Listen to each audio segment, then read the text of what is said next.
And I want to speak to you specifically about pension plan contributions, Right. mandatory, voluntary. In an interview the other day, in a statement published in the Toronto Star, when you talk about Kathleen Wynne's plan to introduce mandatory Ontario prevention plans and the fact that she would get rid of that if Justin Trudeau instituted mandatory Canada pension plans, when asked if you would help her, you said, "You're bloody right." You're usually known for being a bit more circumspect in your language. Clearly this is an issue that makes you rather passionate. Is this something you're passionate about, angry about even? Well, look, this is a big issue. This is a big issue, and I think it is important before people vote that they understand the true size and importance of this issue. The federal Liberals are, as you know, planning to do what the Ontario Liberals want to do provincially. By the way, not just on the pension plan. We'll get to some of the other things in a moment. But they want to increase essentially the pension taxes on the average Ontario Canadian worker by roughly $1,000 a year. That would come right out of your paycheck. That is a huge hit to take-home pay. Just as importantly, they want to do the same thing, another $1,000 to the employer. You know, the Canadian Federation of Independent Business has been surveying people. 2/3 of employers say they will freeze or cut wages if that happens. 1/2 of Canadian small businesses say they will cut jobs. And this is a huge hit on our economy and a very different philosophy than our government. We have brought in a number of things, most notably the tax-free savings accounts, to give people tax breaks in order to save, not tax penalties, to give them tax breaks. We want to give people all kinds of voluntary options. You know, we're in this campaign, we're talking about other tax credits and benefits we can bring in to enhance people's ability to save, a home renovation tax credit to invest in your home, essentially. These are the things we need to do. The other alternative is about it's about costing people money, about killing jobs, and this is a big difference. Do we want to go down the route in this country of tax hikes, permanent deficits, benefit cuts, job cuts? We know where that leads. There's too many developed countries around the world that are in complete economic stagnation. We've avoided that in Canada by making reasonable investments, keeping our taxes down, and making sure our budget's balanced going forward. So that's, you know, the pension thing, there's a bigger choice, but on the pension thing, the choice is very stark. And I think right now in Ontario, people are just starting to realize what the plan of the Ontario Liberals actually is. First of all, I think people really ask themselves, you know, the way the Ontario Liberals are managing the finances of the country, do we want them managing, people want them managing their personal retirement accounts? But now I think it's dawning on people this is a wider national agenda. And Mr. Prime Minister, Justin Trudeau doesn't necessarily volunteer every day with great emphasis that this is his plan. It's in the documents, but he doesn't speak about it all that much. Why do you think that is? Well, the truth is that Justin Trudeau, the Liberal leader, speaks very little about the specifics of his economic plan. He actually doesn't want to talk about it at all. As we know, it's all, you know, if I can be blunt, it's all unicorns and rainbows. But no talking about the real specifics, because here are the real specifics. The real specifics are these guys are proposing, in a time of global economic instability, that they will spend $150 billion more, $150 billion in their economic action plan. And how will they finance it? They'll finance it by cuts to existing benefits, like the universal child care benefit, like tax-free savings accounts, like income splitting that helps families and seniors. They will finance it by by also raising taxes, specifically and most notably, but not alone, the big hike they want to make in payroll taxes for both pensions and employment insurance. And also running permanent deficits. And what do permanent deficits mean? As we can see in Ontario at Queen's Park, they mean that every year, eventually, you're going to start having more tax hikes and more benefit cuts to pay for all that.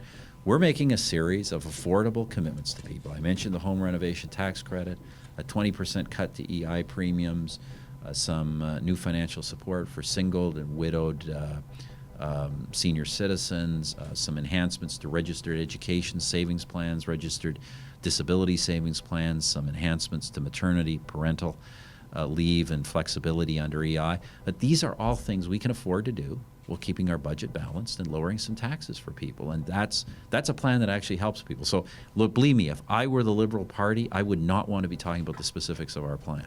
The items you raise are things that you have introduced over the years, and it seems to be a consistent narrative with your various different platforms about supporting families and tax relief and so forth. How does it make you feel that one of the sort of signature economic plans of Kathleen Wynne and Justin Trudeau together is something that really works in the opposite direction of how you move? Well, I think that's what we're really trying to emphasize is that's the clear choice. As you know, this is what this election is really about. This election, in my judgment, isn't about popularity or personalities or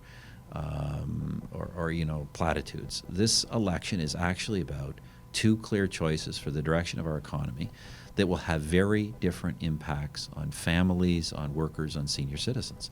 And that's what we're really trying to emphasize as we're in the home stretch here, for people to look at the fundamentals of both plan and really decide what's best for their own interests.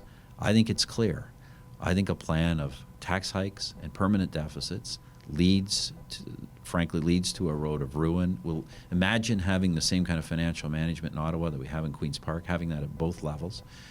Disastrous for our country if you look forward. Or on our other side, low taxes, balanced budgets, some affordable investments, and other things. Like we actually have an economic action plan. For instance, not just actual investments we're making in infrastructure or innovation, but the big trade deals we're signing. We've now got free trade access in Europe, in the Americas, in the Asia Pacific. The NDP's against that. The Liberal Party can't even take a clear position. They'll probably support it eventually, but they never actually have a trade agenda. This is critical for a trading country like Canada. Now, Kathleen Wynne and Justin Trudeau will say, when you look at indicators like household debt being higher than ever and lower returns on pension funds that are expected in future years, that it's harder than ever for Canadians to save for retirement, which is why their plan is needed now more than ever. How would you respond to that? Well, I think it's a judgment for Canadians to make.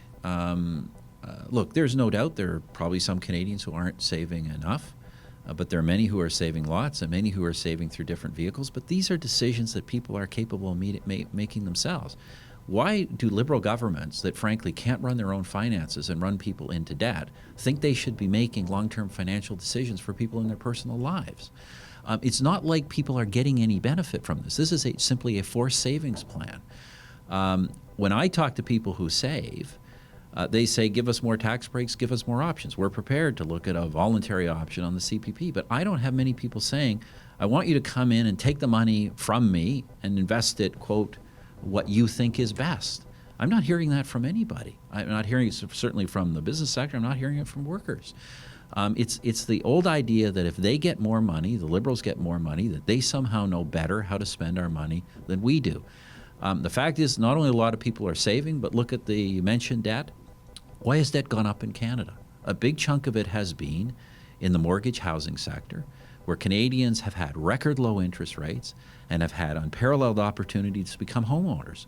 We have a record level of home ownership in this country with a stable market. We've seen the housing markets crashing in other countries. In Canada, because of low interest and growth, we've had more people able to get into home ownership than ever before.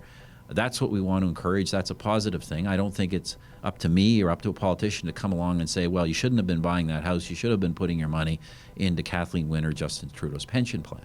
If we see that reverse in tax approach that I mentioned between what Justin Trudeau do and what you're doing, do you believe that there would be, is that just a difference in policy priorities, or would you predict a tangible harm to Canadians? Well, there is no doubt. There is no doubt that the tax hikes of the magnitude Justin Trudeau and Kathleen Wynne want to do would cause job losses in the years to come. That is absolutely clear from, first of all, just look at the amount of money they're talking about taking, but clear from talking to the small businesses that create the jobs in this country.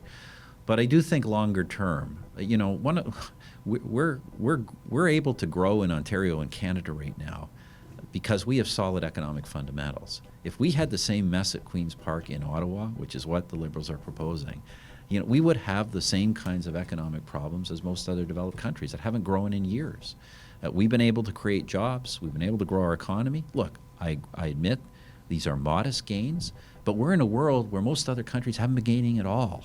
And if we're going to keep moving forward, we've got to be able to manage our finances properly. From your wins, she'll take the money that she raises if she goes through the program and put it into a pool for infrastructure spending. Is that sound economic management? Well, then what are the returns going to be? You know, normally if you or me, or if we're investing in a pension plan, we're investing with somebody who's going to earn us returns. Do we think that the Liberal government in Ontario, for that matter, a Liberal government nationally, has the expertise to get returns? You know, in Ontario, look at the kind of investments they've made in green energy and the disaster. All they've got is a bunch of debt. So, you know, that's the other thing about this. Mr. Trudeau says some of the same things.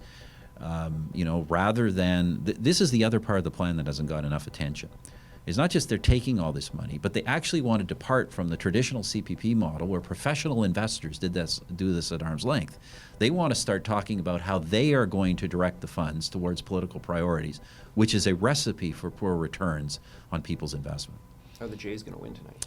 I will predict the Jays will win tonight. That's a safe one for a politician. Look, I say this. I don't pretend to be an expert, but like everybody, I've been watching this, and it looks to me, you know, if the Jays can get their offense going, I think they're an unbeatable team, and it appears now that their offense has gotten on track. So if they can continue that, they should be able to go all the way. But we'll be cheering for them. Thank you for your time, sir. Thanks for having me.